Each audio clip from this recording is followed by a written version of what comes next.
Good day everyone. I'm James Russell Adcanas from BS Cream 3-3. Today, I'll discuss a topic regarding our subject. Under this subject, we are now on Chapter 4, the Traffic Control. And under Chapter 4, we have Lesson 4.2, the Traffic Signs, where traffic signs refers to any device mounted on a portable support whereby a message is conveyed by means of words or symbols. The first classification of traffic signs that we will tackle about is the danger warning signs or caution signs. These signs are usually made as a triangle shape and red cornered signs. The first picture shows a roundabout sign.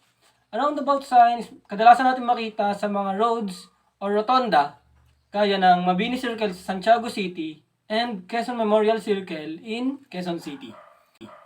Second picture, the falling rock sign. Ito kadalasan natin itong makita sa mga bundok or sa mga lugar na kung saan kadalasan ay may landslide or rock slides.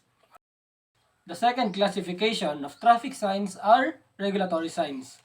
These are red-cornered and rounded-shaped signs. These are intended for prohibition and regulation for such driving actions. First picture shows no parking sign. Kadalasan natin ito makita sa mga harap or lugar kung saan traffic at may mga government buildings or places. Load limit sign. Ito kadalasan natin makita bago mag-approach ng tulay para malaman ng driver ng truck or ng kahit anong sasakyan na may limit lang yung tulay na dadaanan. The third classification of traffic signs are the informative signs. Ito yung mga signs na nag-guide or nagbibigay sa atin ng information about the direction and distances ng mga dadaanan natin para makapunta tayo sa mga destination natin. Next picture includes the expressway with arrow signs na right. Then Makati, straight ahead. Alabang exit 1 km. Pag dito sa Alabang exit 1 km, dapat nasa right lane ka lang. Hindi ka pwedeng pumunta ng left lane or ng middle. Then, rest area, yung kulay blue, na picture dyan sa slide natin.